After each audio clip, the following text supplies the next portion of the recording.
I spend a lot of time reading about totalitarianism and about atrocity, like some brutal, many, many brutal things, brutal beyond the capacity of imagination even. And I read a lot about individual criminals and serial killers and those sorts of people too, trying to get to the bottom. One book I would really recommend is a book by Karl Panzram, which is an autobiography. Panzram is the name of the book. And he was a rough guy, man.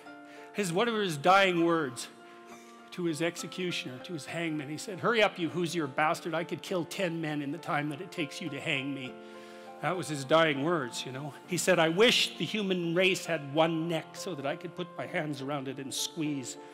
That was Karl Panzram, and not many people like that write autobiographies, but he did, and he told you why he was like that and why he thought that way, in case you want to find out, which I would recommend, by the way, because it's very useful to know such things.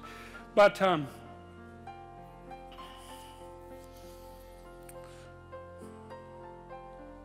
have to remember why I told you that Panzram story. Oh yeah, chapter 6 is about that. It's about Panzram, and it's about the Columbine kids, the kids who shot up the high school, because I read their diaries, you know, and I understood them too, which is even better than just reading them. And you know, you see these mass shootings all the time, and everyone does the same thing. Oh, how did that happen? Why did that happen? How can it be this way? It's like, well, why don't you read what they said about why they did it, and just assume that that's the reason. And if you go, oh, well, the Columbine kids, oh yeah, it was like, oh, they must have been bullied. Oh yes, because, you know, the natural response of anyone who's been bullied is to go arm yourself to the teeth to plot the destruction of the entire city. I think it was of Detroit, to line your entire high school avenue with bombs and then to go and shoot your classmates. That's what happens when you're bullied. It's like, no, that's not what happens when you're bullied. That's a stupid explanation. It's shallow beyond belief. And it really emerges only because people don't want to contend with the real issue. And the Columbine kids, well, they were contending with the real issue. You know, they basically said quite forthrightly that in their own arrogant estimation, being itself was corrupt and unnecessary, and it would be best if it was eradicated in the most brutal possible way as fast as possible. And you get to places like that if you dwell on revenge for 3 or 4 years in your mom's basement. You know, you can go to very dark places, and so that's what chapter 6 is about. And, you know, Panzram, who was very brutally treated when he was a kid, and the Columbine guys who, you know, had their ups and downs, but nothing compared to Karl Panzram, say, were judges of being and decided that it was flawed and that they were the ones to set it right. And so it's a rough chapter, but it's more than that. It's a meditation on resentment, because resentment is a key human motivation, and I would say it's a great teacher. To listen to your resentment is one of the best things you can possibly do. You have to admit that it exists first, and then you have to admit to the fantasies that it's generating, and you have to admit to what you would regard as the way out of it. So that's all very difficult, because it means learning things about yourself that you probably don't want to learn. But resentment only means one of two things. It means either like shut the hell up, grow up, quit whining and get on with it. That's one thing it means. Or someone is playing the tyrant to you, might even be you, and you have something to say and do that you should say and do to put it to a stop. And so maybe, and resentment can show you the pathway to doing that.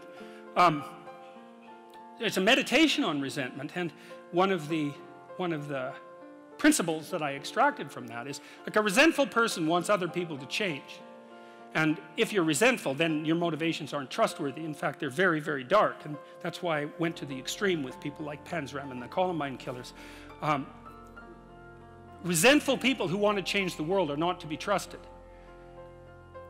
What should you do instead? How do you treat your own resentment? I would say, well, I read this great line in a T.S. Eliot play called The Cocktail Party. And in it, this woman comes up to a psychiatrist. I think this is in this chapter. And she says, you know, I'm having a really rough time of it. I'm suffering badly. My life is not going well. And then she says, I hope that there's something wrong with me. And the psychiatrist says, well, what the hell do you mean by that? And she says, well, here's how I look at it. There's either something wrong with the world, and I'm just in it and that's how it is. And then, like, what am I going to do about that? Because it's the whole world. Or maybe I could be fortunate and there's something wrong with me that's causing all this unnecessary suffering. And if I could just set it right. I could learn and I could set it right. And so, well, I've been thinking about that for a very long time. And I think, well, if your life isn't going the way it is, you know, you can find someone else to blame, which is pretty convenient for you and also relatively easy. Or you could think, okay, I don't like life. I don't like the way my life is unfolding. Maybe I don't like life in general because it's tragic and tainted with evil. How do I know if my judgment is accurate? And the question is, well, have I really done everything I possibly could to set my life straight? Because maybe I shouldn't be judging its quality or the quality of life itself or being itself for that matter if I haven't done everything I possibly could to set my life straight.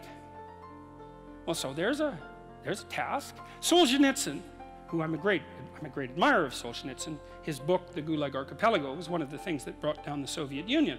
And he said that one man who stopped lying could bring down a tyranny. And, you know, he said that with some authority. I think you could easily make the case that The Gulag Archipelago is the greatest book of the 20th century. I mean, there's other contenders, obviously, but he said when he was in the Gulag camps, you know, meditating on how the hell he got there, and he had a rough life, man. I mean, first of all, he was on the Russian front at the beginning of World War II, and then he was thrown in the Gulag camps, and that was just the beginning of his adventures, man. He had a rough life. And he was in the camps, and he was thinking, what the hell? Like, how did I get here? What's going on? I mean, he had Hitler and Stalin to blame, right? So if you need someone to blame, man, Hitler and Stalin, that's great.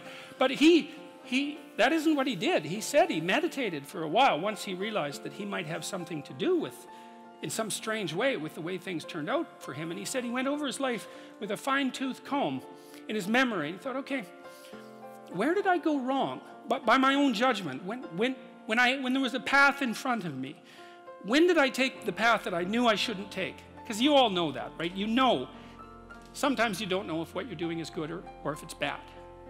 It's just ignorance. You just don't know. But sometimes you bloody well know, and you do the thing you know you shouldn't do anyways. That happens a lot. And why do you do that? Spite is part of it. Stupidity. There's all sorts of reasons, but you certainly know you do it. Solzhenitsyn thought, okay, well, what would happen if I took responsibility for where I am in this concentration camp, and then I went over my whole life and tried to figure out all the things I did that were wrong by my own estimation that increased the probability that I would get here, and then what would happen if I tried to set them all right now in the present? And that's why he wrote the Gulag Archipelago. And one of the consequences of that, as I said, was it sped the dissolution of the Soviet Empire. So, hey, that's not bad, eh? Like, you make a real confession, you really repent, you do your penance, which is writing this book, and you completely change the geopolitical landscape of the world. It's like, and that's worth thinking about, because it's not only Solzhenitsyn who did that. Nelson Mandela did something quite similar. It's not so impossible. And so the idea that what you should do if you're feeling resentful about the nature of being or suffering too much for your own life, let's say, is straighten the damn thing out. Like, seriously, try it for a year even. Try it for a week. Try not doing the things you know you shouldn't do. Try not saying the things you know to be false. And just watch what happens. You might as well give it a shot, right? Because you say, well, I'm all in for a year. You know, I'm going to do things right. And then I'll just stand back and I kind of watch how things unfold. And maybe I'll reconsider at the end of that year. It's like, try it. Try it. I mean, I would say I've had thousands of letters now from people who are saying, hey, I tried that, you know, and hey, you know, it worked. You know, I quit lying and everything quit. Do you ever see that Simpsons episode where Sideshow Bob keeps stepping on the rake over and over? It's like his whole yard is littered with rakes, and all he does is walk around and step on, and then curse. Steps on a rake, it hits him in the face, and he curses. And then he steps on another rake, and it hit, you know what I mean. Stop doing that. You know? Exactly. Yeah.